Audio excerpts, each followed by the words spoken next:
Welcome back. आप देख रहे हैं property Guru presented by signature global और ये है प्रॉपर्टी गुरु स्पेशल, जहां पर बात हो रही है 2025 कैसा रहा रियल एस्टेट के लिए और 2026 से क्या उम्मीद करें। तो ब्रेक से पहले हमने थोड़ा एनालिसिस किया 2025 का कैसा रहा है साल, लेकिन अब देख लेते हैं कि 2026 में आप और हम रियल एस्टेट से क्या उम्मीद कर सकते हैं। विनीता और रोहित सर दोनों हमारे साथ हैं, तो क्विकली विनीता 2026 को अगर मैं देखूं एज अ बायर पर्सपेक्टिव या as an investor who is an healthy investor not a trader, तो मुझे 2026 में क्या देखकर चलना चाहिए, मैं क्या उम्मीद कर सकता हूं, किन चीजों पर फोकस कर सकता हूं? मेरे हिसाब से 2026 में the biggest focus is going to be the aspirational to mid luxury market. Okay Maybe जो 150 करोड़ के जो घर थे, जो बॉम्बे में बिकते थे, जो दिल्ली में बिके एंड ऑल दैट, वो कंटिन्यू होगा as long as the capital markets will support, क्योंकि जो जितने भी खरीदार है वो बड़े घरों के लिए, और वो जो जो in the new word that people use is the 12 to 20 million dollar homes, वो सारे लोग जो है they have cashed in on the capital markets and they have kind of reploughed their monies into these luxury homes. So that will continue to be a phenomenon as long as जो capital markets है उसको support करेगी. But जो घरों के बारे में है, I think the new affordability index will get defined basis where the country is now moving to, and the mid market of aspirational and mid luxury will continue to be strong. As far as investor is concerned, I think वो largely residential market और commercial market में बहुत ही active होंगे. Commercial market जो main city centres और GCCs में है will look extremely vibrant, but the one new asset class which I think will actually be a very strong comeback is going to be the hospitality sector. I definitely see the hospitality sector having a commencement of growth in 26 for sure, with the need of hotels in main cities in a very large way. So that's definitely going to be a new sector which will take off in 2026. ठीक है, आपने कहा कि capital market का बहुत सारा पैसा जो है चेस करता है रियल एस्टेट को, लेकिन कैपिटल मार्केट ने भी बीच में कई बार गोते खाए, लेकिन रियल एस्टेट की कहानी नहीं बदली, तो इसका मतलब है कि कुछ और भी है। खैर वो चर्चा किसी और दिन। लेकिन रोहित सर, आपके लिहाज से अब 2026, आपने शुरुआत में कहा 25 को आपने एक बैलेंस ईयर की तरफ देखा जहां चीजें ठीक ठीक थी, अब ये बैलेंस किस तरफ झुकता हुआ दिखेगा 26 में आपके लिहाज से? मेरे हिसाब से 26 विल बी स्ट्रॉन्गर. इसके दो तीन मेन कारण है. एक तो ग्लोबल अनसर्टेनिटी जो है, ये टैरिफ का प्रॉब्लम एक बार सॉल्व हो गया, India continues to be on a strong growth path. We are amongst the fastest growing large economies in the world already.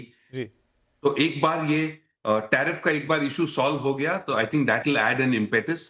दूसरी बात जो हमने ऑलरेडी कही है कि जो जीसीसीज और आईटी का जो लीसिंग ऑफटेक जो है वो बढ़ रहा है, तो उसके वजह से home demand continues. So I look at the year as being strong, as being positive.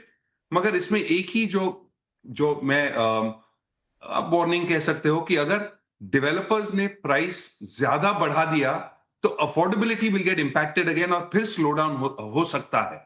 It doesn't look likely, but अगर डेवलपर्स थोड़ा डिसिप्लिन मैनर में सप्लाई मार्केट में ले आए और प्राइसेस का जो इंक्रीसेस है, we don't get indiscipline on that, 2026 can be a super year.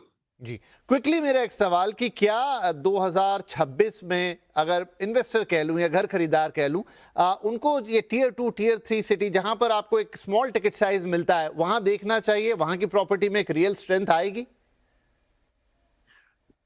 Property across the board में स्ट्रेंथ आएगी, लेकिन डेवलपर कौन है, प्रोडक्ट क्या है, और अगर उसको बेचने गए तो वो खरीदेगा कौन आपसे, ये थोड़ा जानकारी, थोड़ा रिसर्च करके इन्वेस्ट करें, and it will prove to be positive if one does proper homework.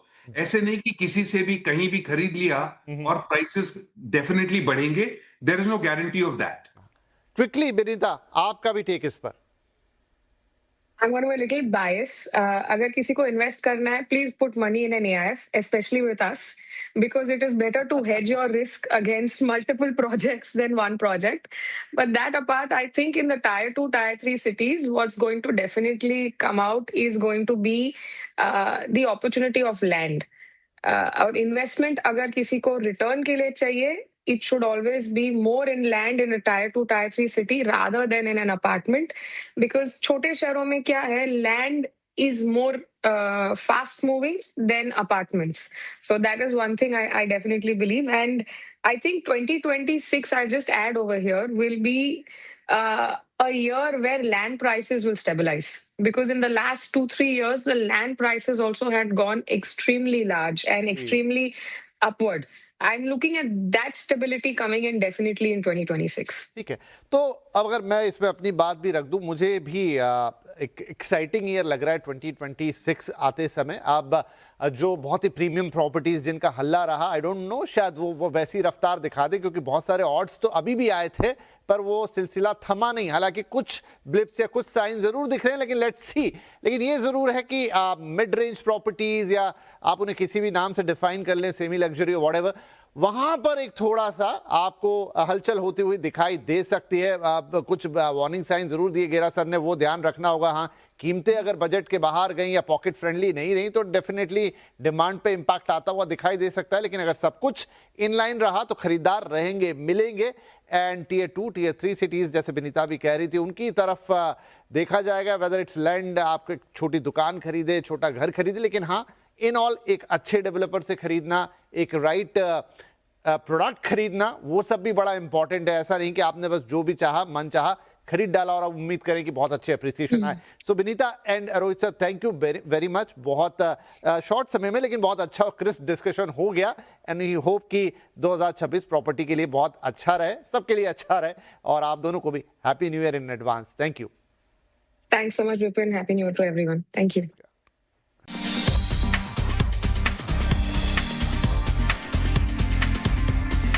Signature Global presents Property Guru.